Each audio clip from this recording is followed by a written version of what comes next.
I'll show you one strategic use of liquids, and I'm going to show you my own stuff, not because I'm trying to, you know, shameless plug here or anything, but because I can speak for myself, can't speak for anyone else.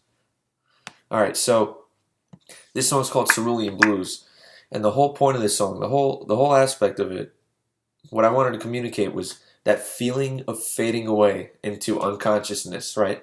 It's a very soft, almost liquid feeling. I guess you could portray it as any type of feeling, but to me, it's a liquid feeling. So I thought I wanted to think of a phrase. This was right when I learned about these vowel sounds and these consonant sounds. So what I wanted to do was I wanted to find a phrase that highlighted that liquid, flowy feeling of leaving your body. I used to lose myself in views of cerulean blues. Monsoons of fuchsia hued, ruby fused lagoons and maroons. Cerulean blues. Faces of lovers, and as my soul is being taken up to graces above us, I change my mind and try escaping all the dubious hues before I lose myself and drown in the cerulean blues. So what I came up with was the phrase cerulean blues, right? And after I posted it, I guess it worked to an extent because I guess people vibe to it, but why I chose cerulean blues goes back to the liquids. If you look at that word cerulean blues, there we go. So I wanted a phrase that could symbolize that feeling of drifting off into unconsciousness. And what I really wanted to do was use as many liquids as possible because I had a theory that if I did, I would come up with a phrase that felt flowy. I would come up with a phrase that phonetically served as a metaphor for my content, and I came up with cerulean blues. So we got that L in there twice. We got the N in there at the end of cerulean, and we got that R in there at the beginning of cerulean, and then the S and the C. They are both semivowels, which are softer than mutes. So the whole phrase came together really nicely as a nice, almost like a phonetic metaphor for that flowy feeling. Anyway, though, let's move on. So this is an example of how you can use it strategically to highlight your content. But let's move on. There's four other ones called there are four other semivowels that are more vocal than the aspirates. So av is more vocal than af. They're essentially the same sound, but it's just av uses your vocal cords and af just uses air, right? So let's move on. All right, then there's mutes. Mutes are important to know about.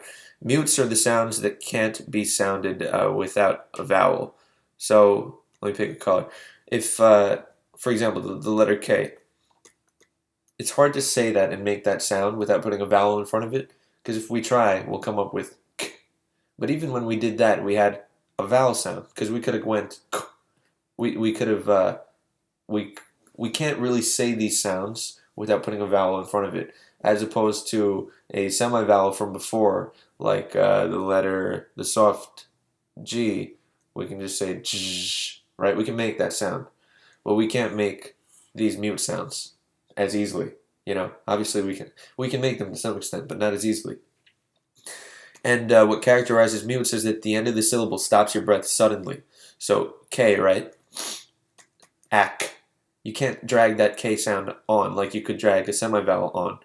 At, ab, ad, ag, ak, ak, right? So the strategic use of mutes is going to become important later on. If you want to talk about a more aggressive subject, don't use liquids, use mutes. If you want to talk about a flowy subject, use liquids. It'll only serve to highlight your content, in a way that we saw in that rain poem from before. All right.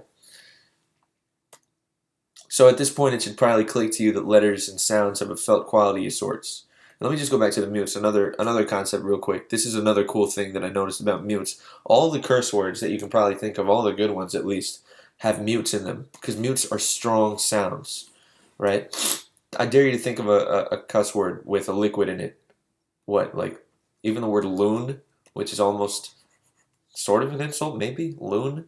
It even sounds nice. Loon. It's a nice word. But as opposed to something that uses let's find a curse word that uses mutes. The word cunt starts with a mute, ends with a mute. It's very punchy, very kicky. Cunt. The word fuck ends with a mute. Fuck. It's almost like a slap in the face. Shit. Kike. Right?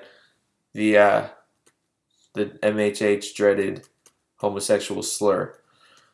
Very, very punchy. You got two mutes in here, and it ends with a mute. It almost feels like a jab uppercut combo. You got the g and the t. What else? You got gook. Starts with a mute, ends with a mute. So it just shows to you how highlighted these phonetic sounds are in our normal everyday language, right? So if you want to use this stuff strategically, you want to use mutes in a more aggressive context. You want to use liquids in a more soft, flowy context. All right, let's compare some terms just to kind of drive this point home. These three things mean essentially the same thing. It means, lower your voice, right? Let's even put lower your voice in there. Lower your voice. Lower your voice. Well, in this one, you have a nice mix of those vocal sounds. You got a lot of semi-vowels here. Lower your voice. Lower your voice. And I would go as far as to say this is pretty neutral. Hush. Hush seems a little more rushed because it's one syllable. Still, though, it has semi-vowels. I would say this is pretty neutral, too. When you start getting to please be quiet, I would say things get a more aggressive tone. Please be, obviously, is soft. Not only connotationally, but because of that liquid in please and that long E sound. But quiet.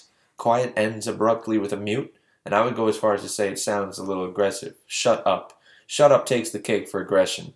Two quick one-syllable words that end both of them with mutes. That's why it packs a little bit of a punch. Shut up, right? It packs a punch. If we were to talk about these two words, how they're different, let's say I asked you to imagine a rock right now, and I asked you to imagine a stone. Even though they, semantically mean almost the same thing, unless you're reading too much into it, I assume that you would have different images come up in your head. For a rock, what comes up to me is like a sedimentary granite type thing with almost sharp edges. Although, sometimes I guess I do think of just like a blob like this, a rock, right? But if I think of the word stone, I really do think of something different, not contriving anything. I really do think of a large boulder type thing that's almost flat and smooth on top, and it feels like, marble or something softer and smoother. And part of that is the connotations that we've kind of grown up with. But I really do think another part of it is, and Mary Oliver has this in her book too, you can go check it out if you want. I really do think that the sounds affect the way that we perceive these words. So rock ends with that hard mute. That O sound, it's short, rock, rock. It's a very quick word that ends with a kick. As opposed to stone, it starts with a semi-vowel, and that long O sound drags it out to a nice lulled liquid finish. Stone, that N drags on. So I guess that's what it's interesting to see how you can use different words in your songs in order to have the person emote differently who's listening. All right, so the takeaways. So what can you take away from this stuff?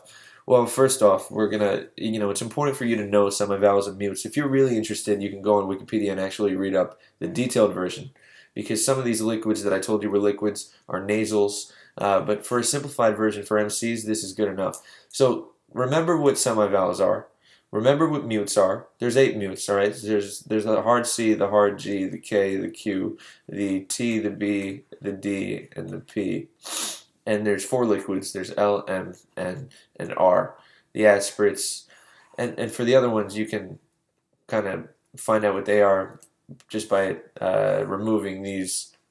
So you don't need to memorize them all, but it's good for you to just kind of know what they are. Also, while you're writing, it's probably important for you to just remember, call back to how we talked about the differences in words that essentially mean the same things, but just use different sounds. So anyway, hope that helped a little bit. This is just part 1 of this sound chapter. What we're going to do next is try to find some poems, but more importantly, try to find some raps where rappers either consciously or subconsciously use sounds to help their thesis or their essence, like we talked about in that Rain poem. So yeah, that's really it. Hopefully this helped you guys. If you have anything you want to go over specifically, if you want to give me like a rap song or a poem to analyze and explicate, I can do that too. Just let me know. Anyway, that's that. You guys see you later.